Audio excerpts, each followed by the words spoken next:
Olá, gente, tudo bom? Aqui é a Rafa Fustan. O dia que eu estiver colocando esse vídeo no ar, na verdade, com a minha voz aí, com as imagens, vai ser o dia que vai estar estreando no Brasil o documentário sobre o Julian Assange, né?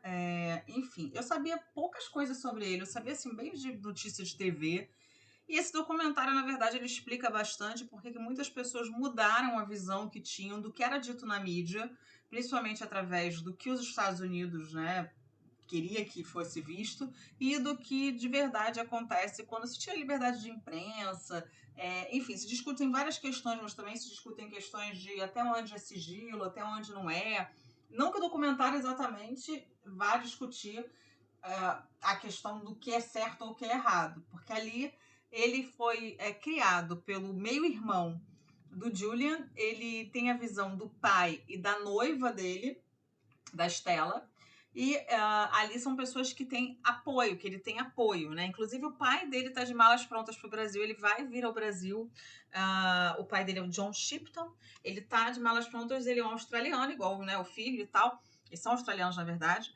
E, enfim, o filme, né, o documentário, ele tem direção e roteiro do Ben Lawrence, mas ele foi todo pensado pelo meio-irmão dele, né? Então, é um documentário que tem, sim, um viés de defesa, né, pro Julian.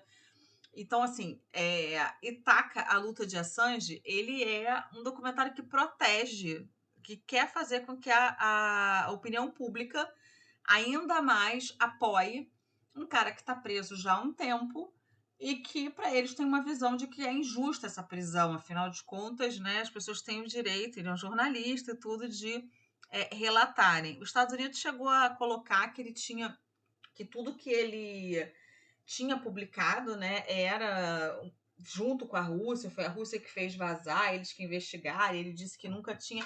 Enfim, tem várias questões nesse caso que são bem complicadas até de entender. Eu tive que fazer um intensivão, gente, porque eu não sabia tão a fundo assim sobre isso.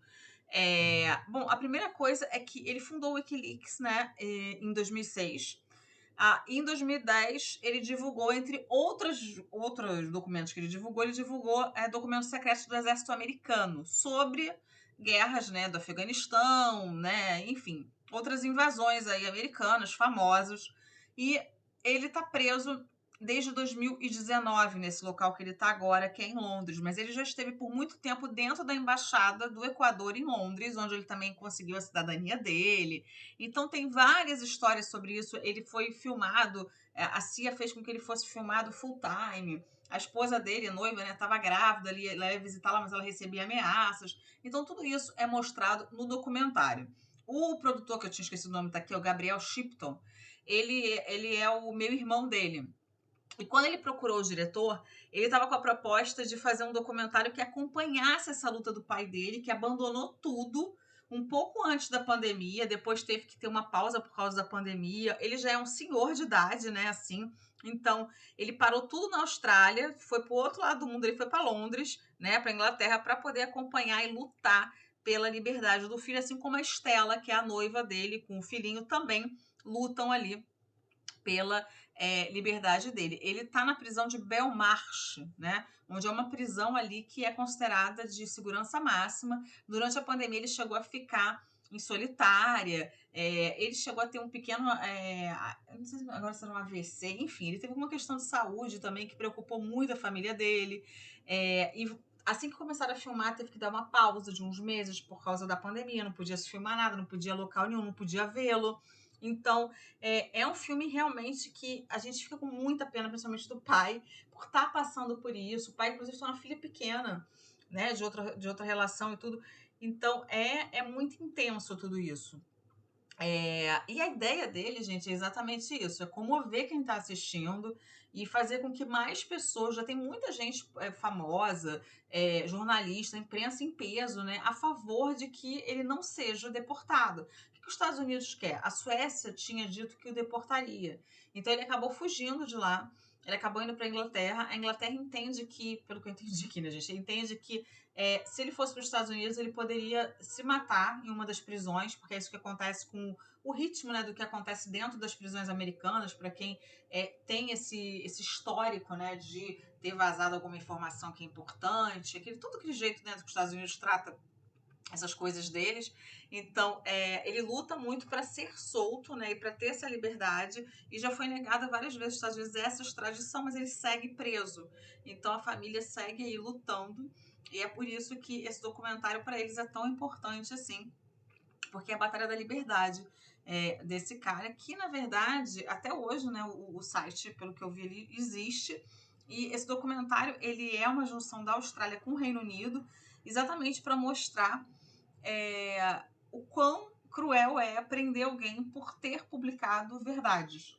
Tudo que ele publicou foi verdade e isso fere os direitos de liberdade de imprensa. Isso é o que o documentário, né, mostra pra gente. Então, ele começou em 2021 e ele teria um lançamento ali antes, mas por causa da pandemia ele acabou ficando um tempinho maior. Pesquisando sobre ele, gente, sobre o Julian, né? Aqui tá escrito ali, o nome dele é Julian Paul Assange. Ele fundou o Wikileaks, ele tem 52 anos hoje, ele tem duas cidadanias, ele acabou tirando em 2017 a cidadania equatoriana também. E hoje em dia a parceira dele é a Stella Moore Smith. Mas ele já foi casado anteriormente com a Sarah Harrison, né? Então, assim, quando começaram as coisas, ele ainda não era. Ele tem 4 filhos, né? De acordo aqui com o que eu tô lendo aqui. Bom, e ele é um especialista também de de programador de computador, né? Então, não só jornalista, mas ele também sempre teve esse viés, assim, de saber bastante sobre tecnologia. Então, quando ele fundou o Wikileaks, né, ganhou uma atenção muito grande, principalmente por tudo que o site publicava, que era essa série de documentos sigilosos sobre o governo americano, sobre outros governos, mas principalmente o americano, que chamou muita atenção por ter ali, né, muitos escândalos, né, que os Estados Unidos gostariam de ter escondido. A Suécia ficou do lado dos Estados Unidos por uma questão ali, enfim, né, de ONU, essas coisas todas, e aí ela tinha emitido um mandato de prisão internacional contra ele. Ele tem aquele acordo de, isso agora não, uma convenção de alguma coisa, que eu esqueci o nome. E ele tinha sido interrogado, né, na Suécia também, tinha sido acusado, e chega a citar uma mulher, vai entrevistar a Estela e fala sobre isso, mas depois parece que essa denúncia foi retirada, que ele tinha assediado, agredido e estuprado uma mulher sueca no país, então foi autorizado que ele fosse extraditado por ter publicado esses documentos, né, dos Estados Unidos, mas também, né, levando ali em território sueco, que ele fosse preso ali em território sueco. Então, toda a mídia, né, ficou contra também por causa dessa questão dessa denúncia. Mas parece que foi retirada depois. Bom, ele acabou depois indo para Londres, né, indo para o Reino Unido, em dezembro de 2010. Foi libertado 10 dias depois do pagamento de uma fiança e chegou a ser preso.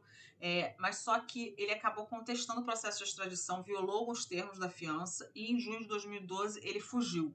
Foi concedido, então, asilo político na Embaixada do Equador em Londres, em agosto de 2012. Lá ele permaneceu até abril de 2019. Entre 2017 e 2019, ele deteve cidadania equatoriana.